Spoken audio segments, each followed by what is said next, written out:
welcome to our first game preview for the 2022 season. I'm your host, Josh Barnett of the WestsLife podcast. Please follow us on the socials at WestsLife Pod on Insta and Twitter. If you'd like to support the show, patreon.com/WestsLife. And we are sponsored this season by Wests Ashfield Leagues, the best place to watch the game live and loud on Saturday night if you're not heading out to Commbank Stadium.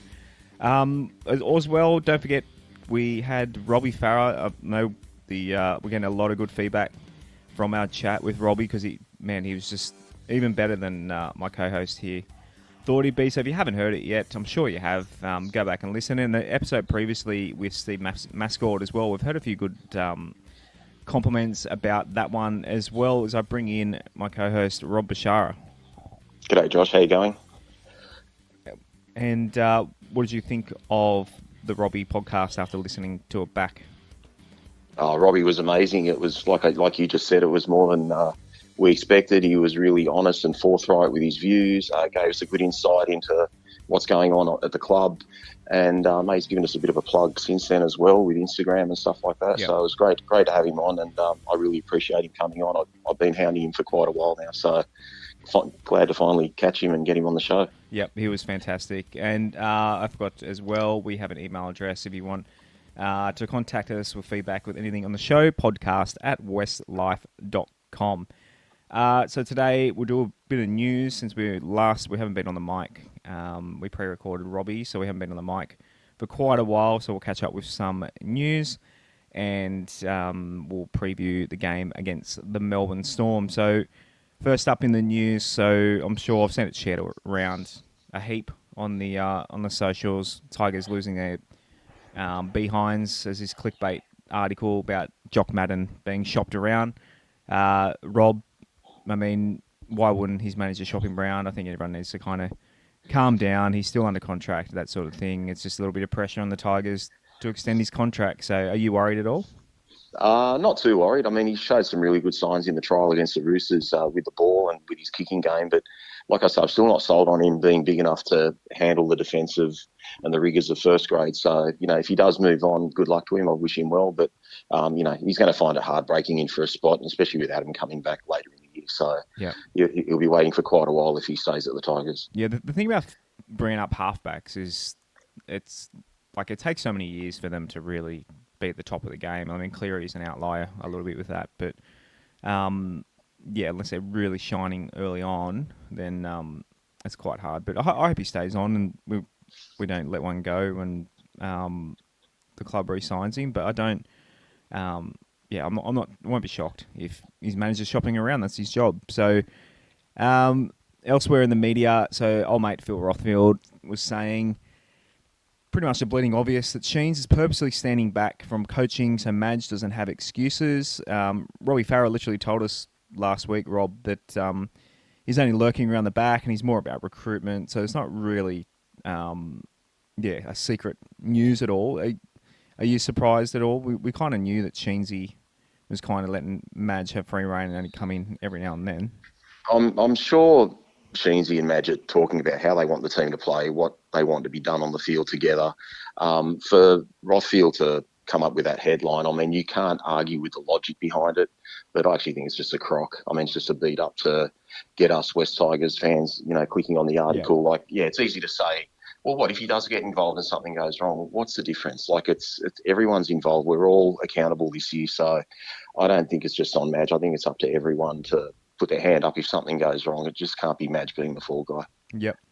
Britton Okora, so there was a few rumours going around last week that we were after him. Britton Okora himself basically came out and said, oh, no, that's not, like, I'm leaving it to my manager. Again, a manager shopping around a player is not really big news. The player obviously can't talk about it. He's not going to talk about it when he's at a club already. So, not much really to talk about there. Rob, any thoughts on that one? No, he'd be a good pickup if we got him. He's a really dynamic runner. Doesn't probably have the output that you'd want from a second rower in terms of doing everything, but like his involvements in the game when he does get involved, he's really strong and a great hole runner. The Mole is saying, so we'll kind of talk about it a little bit in the game preview, but apparently the boys are really fired up because of Brandon Smith being allowed to play this year. So basically, if you don't know, Brandon Smith claimed that his suspension should have counted because he was eligible for the Indigenous game. So they counted that as an NRL game. Absolutely weird situation, Rob, and I know you're fired up about this. No, it's ridiculous, mate. Like, my view is if you're suspended, you can't be eligible for selection, period. I don't care how good you are, even though we know Latrell would have been the first guy picked, or, Reece Walsh would have been picked in the squad, or Brandon Smith. It's just not on. So it's not good for us. We really would have put Melbourne in a hole this week not having Brandon Smith.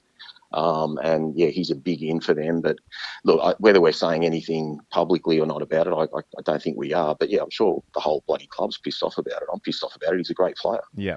It's just weird. It's just I've never heard of it happening before. Well, they set the precedent with Latrell, so I understand why they're letting him play now because of what happened with Latrell Mitchell. But none of them should have got any reduced suspension whatsoever. If you're not eligible to be picked, you can't be picked. It's as simple as that. Didn't Balmain try something similar by sending Blocker to the English Super League midweek? Or something? We did. We did, and they vetoed it. So, what you would have it? 1988, I think, in the playoff game, Blocker did something a bit silly late in the tackle, put a forearm into one of the Penrith players on the ground, and that was the playoff to get into fifth spot. He then got a 4-week suspension, which meant he would have missed the grand final, and then Keith Barnes and the Brains Trust at Balmain tried to get him overseas, which actually I really don't know why I got knocked back because technically it all would have worked out. He would have missed those games and got back in time. And we did try and do it, but it didn't work. And we would have needed, if Blocker was on the field on grand final day, he would have been a massive help back then. It was a massive impact in '89, but we won't open up old wounds. We talked about 89 grand final too much. As we mentioned earlier in the show, we are very proud to have Wests Ashfield as a partner for us this season. And if anyone is not heading to the game on Saturday night, Wests Ashfield invites everyone to watch the West Tigers take on the Melbourne Storm in the season opener, live and loud in the lounge this Saturday, 12th of March. Kickoff is at 7:35 p.m. from the home of Tigers.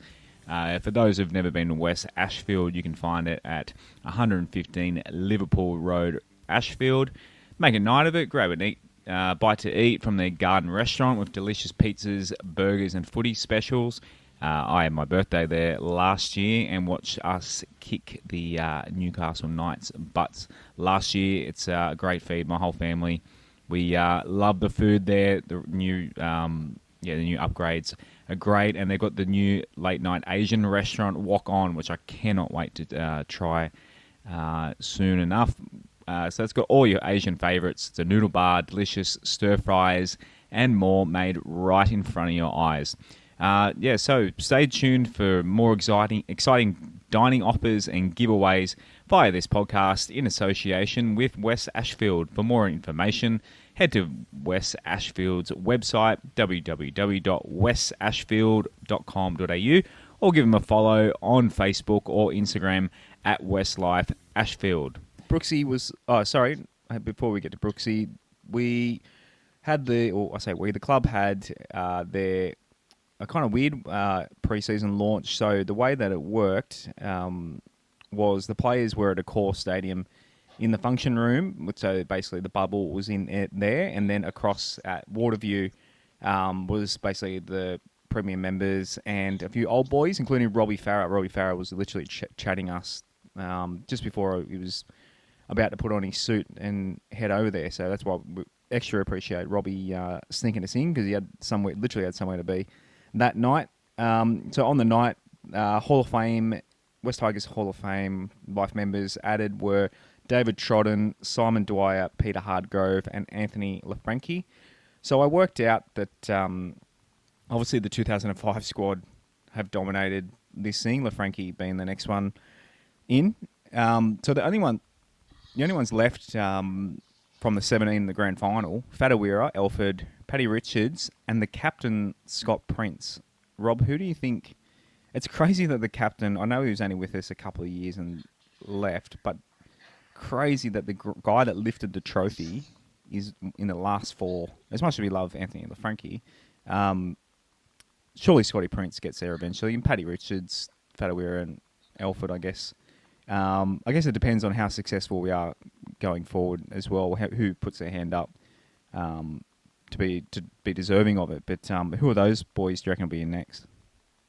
Oh, you think Princey would be there? I mean, I wouldn't begrudge any of them the life membership. I think they all should be there. But Yeah, really, Prince and LaFranchi sort of their careers with us and Gold Coast parallel. Like they yeah, both, if I stand correct, I'm pretty sure they both left the same year yeah. The to go to the inaugural Gold year. Coast. Yeah, So you'd think the captain would have been put in before LaFranchi. But like I said, I think they should all be there. You know, Fatawira was huge for us. yeah, You know, Elford and you know Paddy Richards. Like he came back in the twilight of his career yeah, and even on old legs, he was still doing some pretty special things yeah. in our jumper. So, no, they definitely all deserve to be there. But, yeah, quite surprising that the grand final captain of the day has still not been added into that Mm. Hall of Fame. Thaddeus and Elford played a lot of their career in Penrith and other clubs. I believe Elford, after the grand final, was meant to go to South, and basically He was. he backed He out of it was. and stayed with the He did. team for a little while longer. But he's Correct. working with the Panthers now, I believe, Not in, sure in where their he is at the training staff. moment, but yeah, gee, we just had the perfect group of players in 2005, Yeah, didn't we? They're not superstars, but they just all complemented each other so well. absolutely. Let's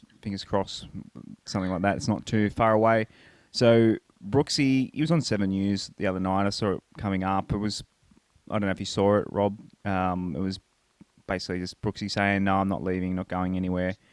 That sort of thing. I mean, I basically have from a mutual friend of his brother. He was going to go to the Knights. Yeah, it was signed. It wasn't signed because it's illegal to sign it, but manager agreed, Knights agreed, Brooks agreed, and then obviously Sheensy said no. So he was going to go there, but yeah, as we've said on the show before, I think Adam Dwayne might be the reason why his injury might be why they're still holding on to him.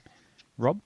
Yeah, I think that's a really big reason, and it sort of puts a bit of water on Rothfield's article about wanting to Madge to be blamed for something if it goes wrong. Well, that's Sheens' decision, isn't it, to keep Yeah, Brooksy?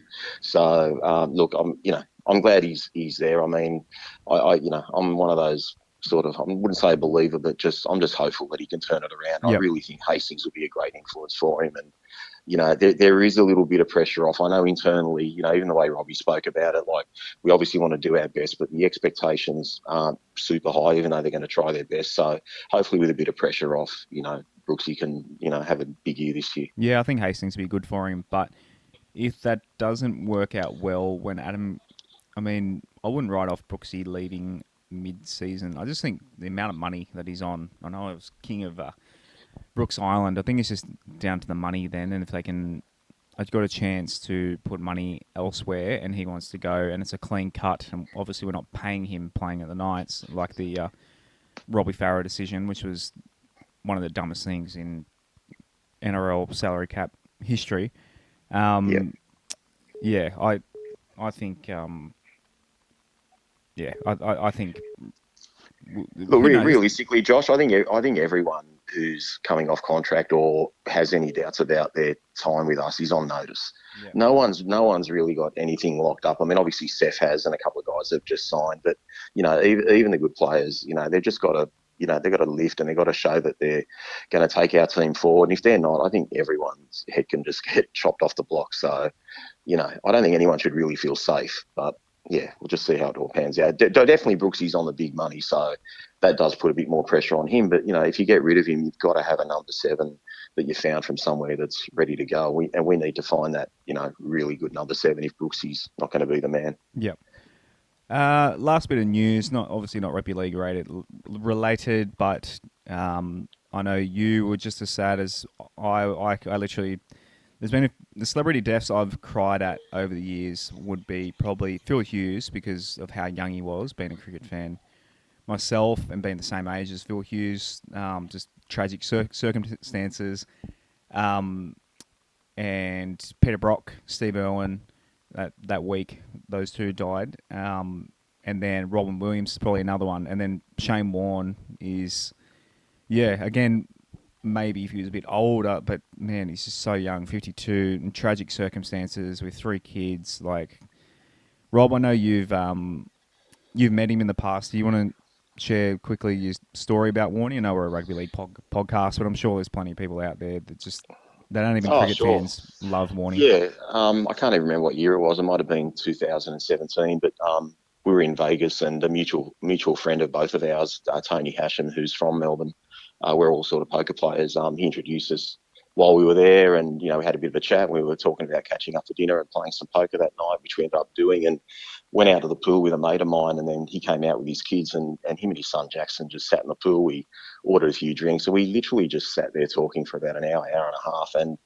obviously I wanted to talk to Warney because he's Warney, like Yeah, he's just a sporting a idol. god. Like, Yeah, yeah, you want to think, gee, I want to know this guy. Like this is, but the way he spoke to both of us, me and my mate, he just treated us like equals, as you should. We are all yeah, equals, but yeah. he But didn't plenty have of to celebrities spend don't. time.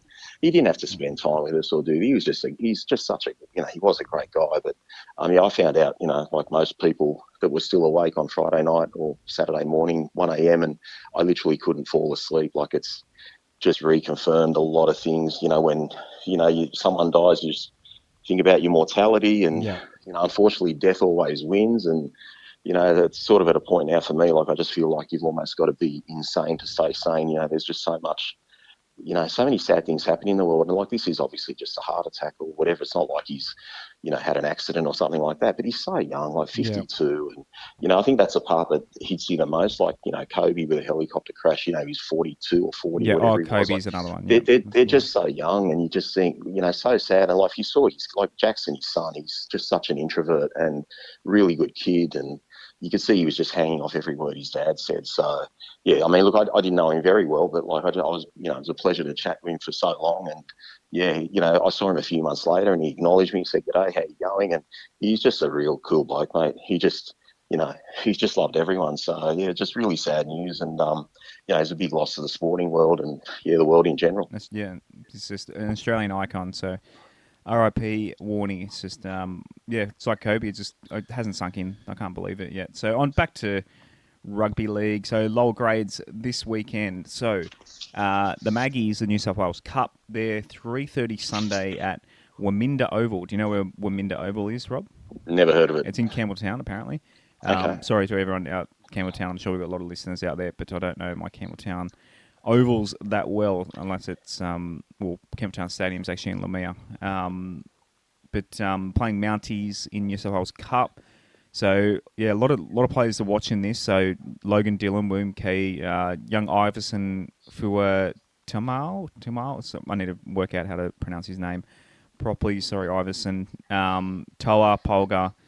Jock Madden is in the halves. Austin Diaz, Tom McHaley's down there if he doesn't play on Saturday night. In first grade, he's 18th man there. And then, of course, Rua, who Robbie said some kind words about last week as well. And there's obviously Tuki Simkin as well. There's heaps of, Rob, having New South Wales Cup back this year. I think we've got so many of those guys. Like, I'm almost keen to watch that as I am the first grade. Like, there's a lot of names in there that we're kind of got big raps on. Well, I definitely want to go out and watch a lot of the lower grade games this year, which I haven't done in previous years. I enjoyed the game we went and watched together, Josh, at Yep. Lidcombe last year, but I definitely want to get to know what these boys are up to, and hopefully they're all knocking on the door for first grade selection. But that's probably the one thing I slightly disagreed with Robbie last week when you asked him about how did it affect us not having those comps. I mean, obviously it's the same for all teams Yep. because all those players didn't get to play, but I think for us, because I feel like our future is so dependent on our kids coming Yep. through, I think it's a bit more important for us. We really did miss having those games under their belt, and as Robbie said, getting plenty of games against real men. So I think it impacts us more than others. Like, the Roosters, they just buy whoever they want. Storm do the Yeah. same. We have to Yeah. sort of We're going do to it a grow little bit them. more from in-house. So, yeah, I think it affected us a little bit more. But anyway. Yeah. Jersey Flag is at 2:00 against Melbourne Thunderbolts the same day, the same ground out at Campbelltown. Yeah, Lidcombe Oval is much friendly for us. We live not far from Lidcombe Oval. Are there any games like I've actually looked that up? The New South Wales Cup draw was done pretty late. Are there any Lidcombe Oval games this year? Surely, I, if I, the didn't, I rain didn't have stays a look. away, I guess. Yeah, I hope so. Uh, Nice and close for both of us. mm.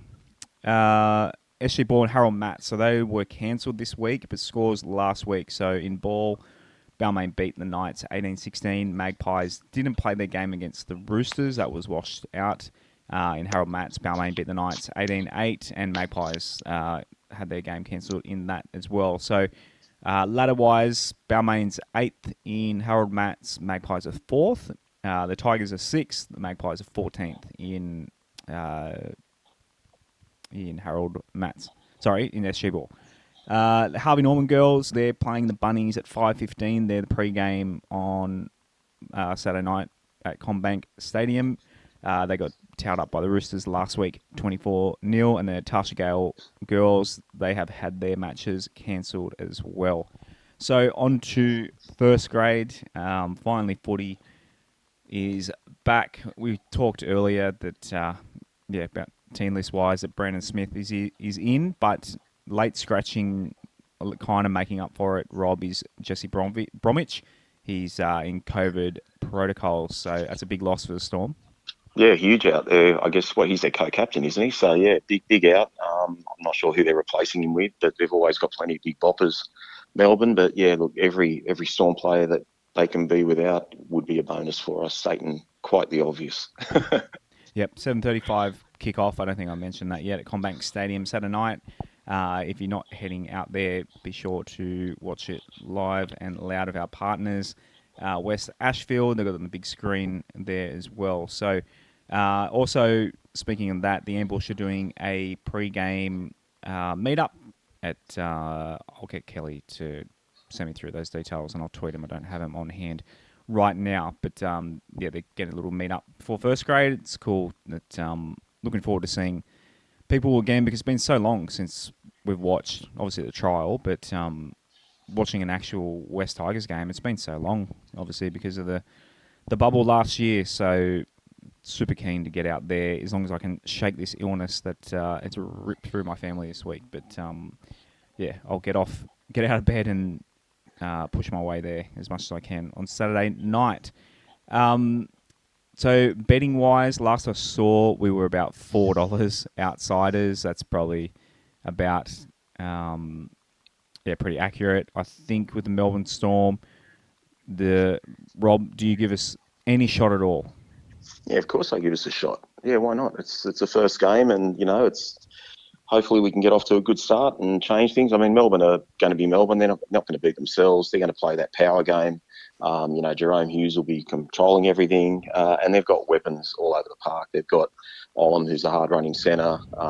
They've got now the tall guy on Nofaluma in Xavier Coates, but I mean, we've got the same in reverse with Kenny on George Jennings. So yeah, look, they've got weapons all over the park. Pappenhausen's back. I just think we've just got to control, have good field position, sort of play as much as we can up there, and Brooksy and hopefully Jackson Hastings kicking games on. And I really don't want to be defending in our red zone too much. I'm not, sort of, from what I saw in the trial, I wasn't real crazy about our goal line defence, especially out wide. If they're going to score tries, we've got to make them score long range tries. But I think we can really match it with them in the forwards. And I was really encouraged by the trial against the Roosters. Yep. Whether we win or not, I'm not sure. Hopefully, Jesse Bromwich has been playing some poker with his mates the last couple of days, and they get some late withdrawals. But whether there or not, I think our forwards will match it. I think we're going to have a little bit of a problem if Jakey Simpkin can't play, long minutes. So it's going to be interesting to see how Peach handles a dummy half roll. But mate, the boys are going to have a go, and geez, I'm fired up, mate. I really want a big showing. I'm sick of being down the bottom, and even though I've tipped us 15th, I just want the boys to stand up and have a bloody go. Have a fight. The margin's 12.5. If we can keep it within a try, I'd come out of that pretty happy. No. Just win. Just win. Okay. No more consolations, mate. Okay. I'm absolutely jack of it. Yep. No. Win or lose, just have a go. Believe in yourself. Believe in the guy next to you. Just stop accepting the shitty history we've had, and be fired up. Play like it's the last game you're ever going to play. Be the player you want to be remembered for playing with. Let's have a go, boys. Just rip in. I'm going to cut that up, send it off to Robbie, get him to play that before they run out. Nice firing out the boys there. Rob, so the team list for us, so Laurie obviously at fullback, wingers are Noff and Kenny, Roberts and Gildart are in the centres. James Roberts at centre in the trial wasn't too bad.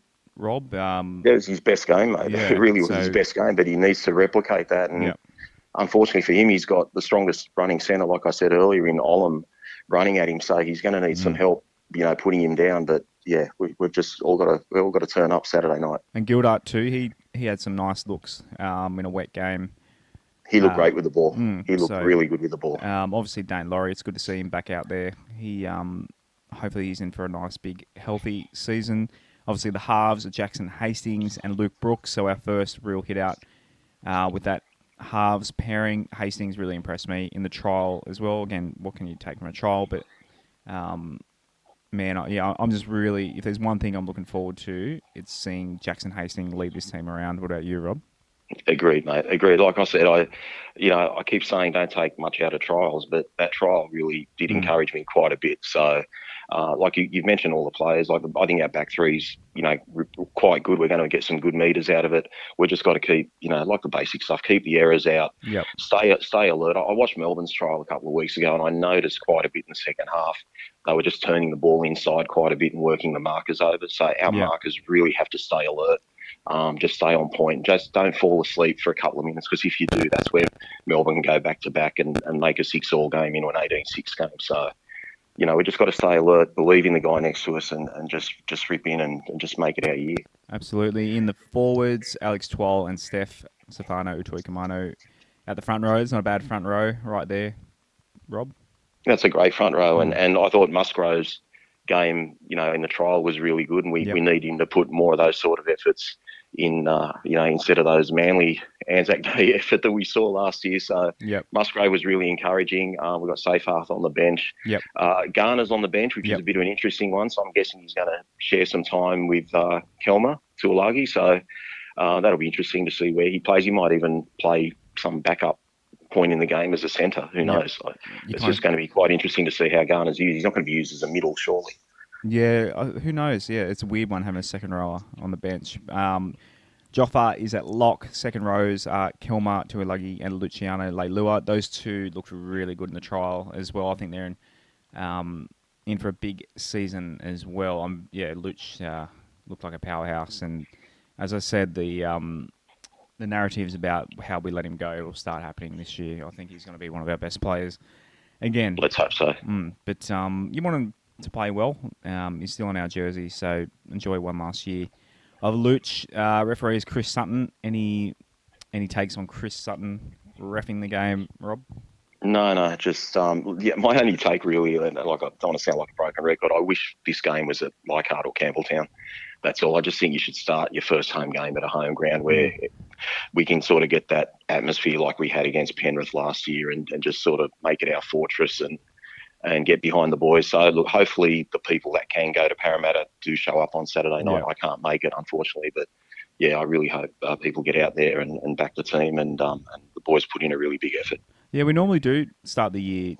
We normally start and end the year with the suburban grounds. It is weird starting at Parramatta. That's why friend of the show Kelly pointed out. I accidentally said Campbelltown a couple of episodes ago. I said our first game's at Campbelltown because subconsciously in my head, I was thinking it wasn't at Leichhardt, it must be at Campbelltown sort of thing. I was a bit cooked on that. It was actually, we're at Parramatta, 7:35 on Saturday night. Rob, a nice quick one. First preview for the season regular is in the books. If you see me out there, Rob's obviously not going. I'm not too sure. Big Shane is heading out, but hopefully we'll get Big Shane on the show in coming weeks. He promises he will be back for some episodes incoming. But until then, as I said, check out the Mascord and Farah podcast. So just scroll down. If you can give us some good ratings and reviews, help grow the show. And follow us on the socials. Follow Wests Ashfield. Follow MG Pumps on the socials as well. Until Monday when we review the West Tigers versus the Melbourne Storm. As always, Rob, go the Tigers. Go the Tigers. Thanks for listening to another episode of the WestsLife podcast. As always, we are sponsored by Wests Ashfield Leagues Club and as well as MG Pump Solutions. If you could please subscribe if you'd love to hear us again. We're going to have episodes twice a week every week this season, Mondays and Thursdays. So we're going to, as the season rolls in, be sure to catch us every week. And if you can, give us a like on the socials, so at WestsLife Pod on Instagram and Twitter. Search for WestsLife Podcast on Facebook. And if you'd like to take part in the show, patreon.com/WestsLife. It's just a couple of bucks a month to help grow the show. We'll see you again next time on the WestsLife Podcast.